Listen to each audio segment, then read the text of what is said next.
नमस्कार मेरे प्यारे दोस्तों, आप सभी का स्वागत है ग्रीन विलेज एकेडमी मेरे यूट्यूब चैनल पर। मैं गजेंद्र कुमार त्रिपाठी एक बार फिर से आप सभी का बहुत बहुत स्वागत करता हूं। आज का यह वीडियो इतिहास के एक महत्वपूर्ण बिंदु प्लासी और बक्सर के युद्ध पर है। छोटा टॉपिक है लेकिन बहुत ही महत्वपूर्ण टॉपिक है।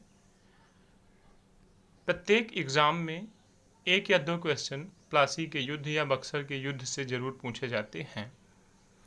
जितने भी पॉइंट्स हैं बहुत महत्वपूर्ण हैं आप सभी के लिए, सभी परीक्षाओं के लिए।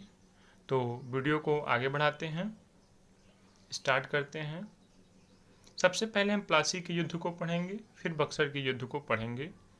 प्लासी का युद्ध 23 जून 1757 को हुआ। प्लासी कहाँ है, ये भी प्रश्न उठ सकता है। तो प्लासी पश्चिम बंगाल के मुर्शिदाबाद के दक्षिण में 22 मील दूर नदिया जिले में गंगा के किनारे स्थित है। ठीक है, किस नदी के किनारे है? गंगा नदी के किनारे प्लासी का मैदान है।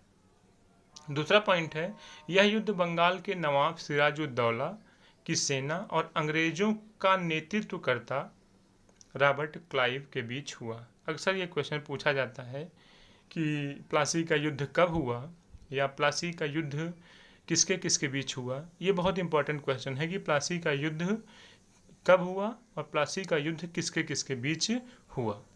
ठीक है। तीसरा पॉइंट है, सिराजुद्दौला की सेना 50,000 थी और अंग्रेजों की सेना 3200 थी। मात्र 3200 थी और सिराजुद्दौला की जो सेना थी वो 50,000 थी।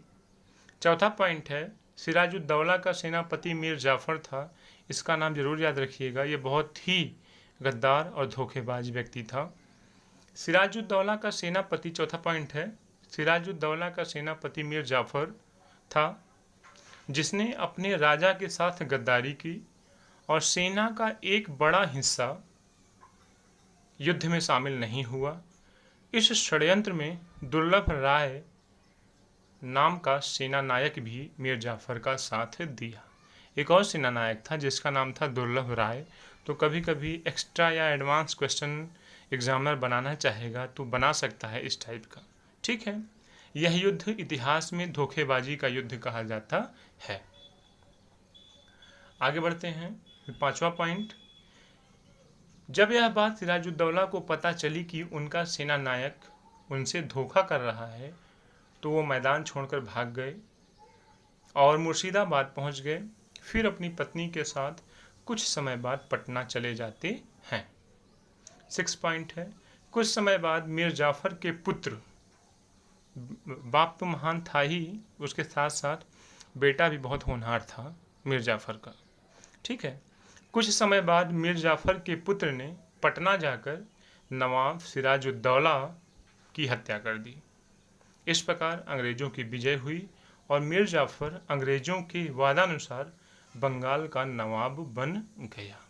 ठीक है, यहाँ तक प्लासी का युद्ध खत्म नहीं हुआ और इससे जुड़े हुए तथ्य हम आपको बताते हैं।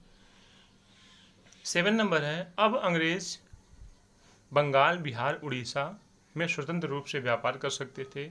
ये युद्ध में जो अंग्रेज़ों ने मीर जाफ़र की मदद की थी उसके बदले में मीर जाफ़र उन्हें कितनी स्वतंत्रता दे रहा है भारत में, वो देखिए 7 नंबर पे। अब अंग्रेज बंगाल, बिहार, उड़ीसा में स्वतंत्र रूप से व्यापार कर सकते थे। मीर जाफ़र ने अंग्रेज़ों को कोलकाता के पास 24 परगना की ज़मीन उपहार में दे दी।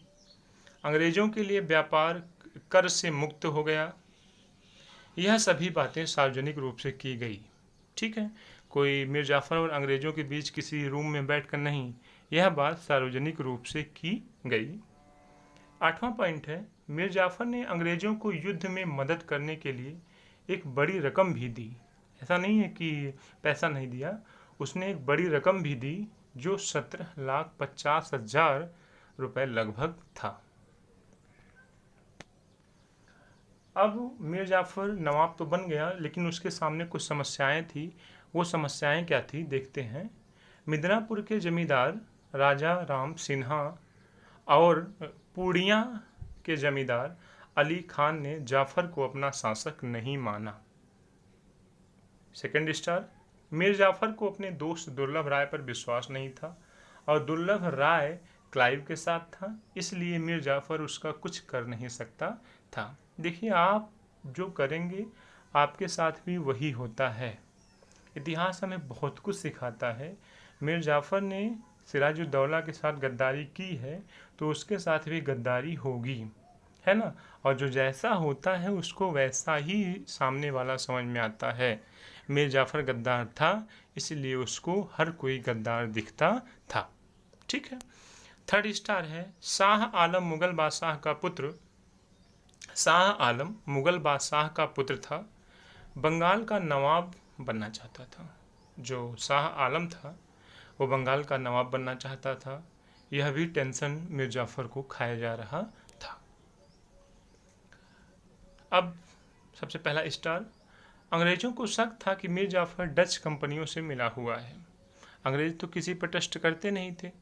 अब वो मीर जाफर पर भी शक करने लगे कि वो डच कंपनियों के साथ मिला हुआ है, हमारे व्यापार में अवरोध उत्पन्न कर सकता है।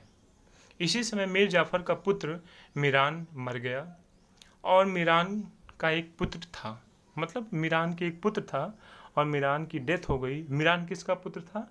मीर जाफर का। ठीक है, मतलब मीर जाफर दादा हुआ और जो एक पुत्र बचा था वो उसका नाती हुआ, है ना।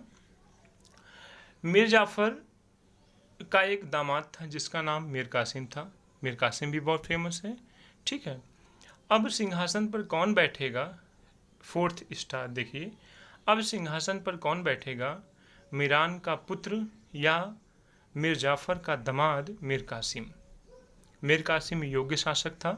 कोलकाता के नए गवर्नर वांसी टार्ट ने मीर कासिम का पक्ष लिया। ये गवर्नर का नाम याद रखिएगा।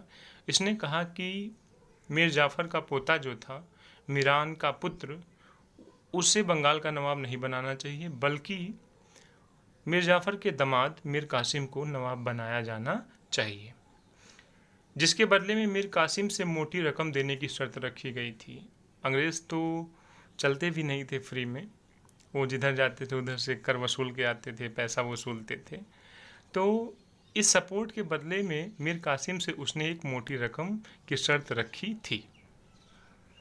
इस प्रकार मीर कासिम अब बंगाल का नवाब बन गया। मीर कासिम अंग्रेज़ों को भलीभांति समझता था, इसलिए अपनी राजधानी मुर्शिदाबाद से मुंगेर ले आया।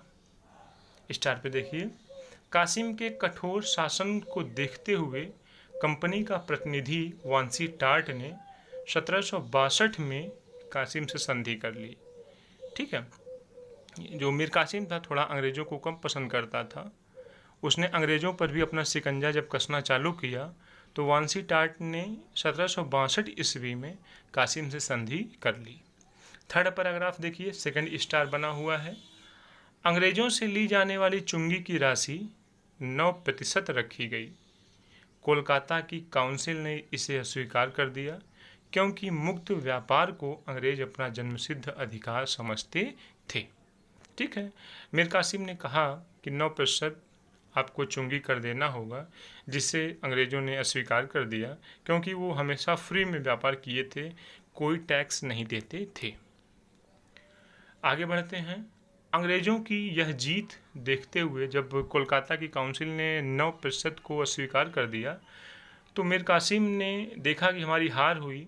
अंग्रेज़ों की यह जीत देखते हुए कासिम ने भारतीय व्यापारियों को भी कर मुक्त व्यापार करने की आज्ञा दी, जिसे अंग्रेज़ों ने अपना अपमान समझा।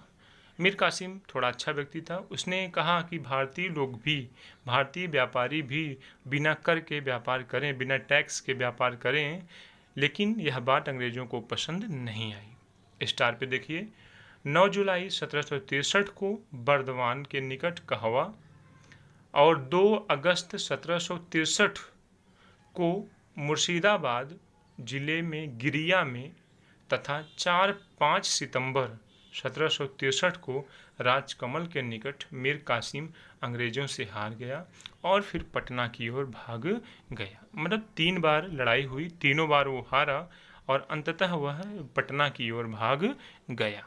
कौन? मीर कासिम। ठीक है। मीर कासिम अंग्रेज़ों से बंगाल को फिर से प्राप्त करने के लिए अवध चला गया। अवध के नवाब शुजा उद दौला और मुगल शासक शाह आलम द्वितीय के साथ उसने एक संधि की। किंतु यह बात बिल्कुल हमें नहीं भूलना चाहिए कि अब बंगाल पर अंग्रेजों का पूर्ण रूपेण वर्चस्व हो चुका था, अर्थात वो बंगाल को जीत चुके थे। प्लासी का युद्ध यहीं ख़त्म होता है। थोड़ा सा 1 मिनट का बक्सर का युद्ध भी है, उसे भी देख लेते हैं, क्योंकि इसी से रिलेटेड है तो उसका वीडियो अलग से नहीं बनाया जा सकता था। बक्सर का युद्ध 1764 ईस्वी में हुआ। अवध आकर थोड़ा सा मिस्टेक हुआ है, मिसप्रिंट हुआ है, आगर नहीं होगा आकर होगा, ठीक है। अवध आकर मीर कासिम ने शुजा उद दौला और शरणार्थी मुगल शहंशाह, जो मुगल शहंशाह था वो शुजा उद दौला के पास में ही आके रहता था अवध में। शुजा उद दौला और शरणार्थी मुगल शहंशाह और शाह आलम द्वितीय के साथ, है ना, मिलकर एक सेना का निर्माण करता है, ठीक है। सेकंड स्टार देखिए, 22 अक्टूबर 1764 ईस्वी को बक्सर में युद्ध हुआ। मीर कासिम का समूह बुरी तरीके से पराजित हुआ और साथ ही साथ मुगल शक्ति को भी ले डूबा, अर्थात जो मुगल नाम हुआ करता था वो भी धूल में मिट गया। अब बात करते हैं थोड़ा सा एक्स्ट्रा, जो युद्ध के बाद क्या परिणाम हुए। युद्ध में विजय के बाद 1765 ईस्वी में रॉबर्ट क्लाइव दूसरी बार बंगाल का गवर्नर बनकर लौटा। सेकंड स्टार देखिए, बक्सर युद्ध के समझौते के तौर पर मुगल शहंशाह से बंगाल, बिहार और उड़ीसा की दीवानी प्राप्त कर ली गई, मतलब जितने टैक्सेस थे सब वही वसूलेंगे। इस समय फरवरी 1765 में मीर जाफर की डेथ हो चुकी थी, वो मर चुका था। और अंतिम बिंदु, एक नया पद आया बंगाल में जो बहुत ही इम्पोर्टेंट है। अब कंपनी द्वारा बंगाल में एक नायब सूबेदार पद लाया गया, नायब सूबेदार, ठीक है। सबसे पहला और अंतिम नायब सूबेदार रजा खां था। रजा खां सबसे पहला और अंतिम बंगाल का नायब सूबेदार था। यहाँ से प्लासी का युद्ध और बक्सर का युद्ध समाप्त होता है। आप सभी को बहुत बहुत धन्यवाद यह वीडियो देखने के लिए। मेरे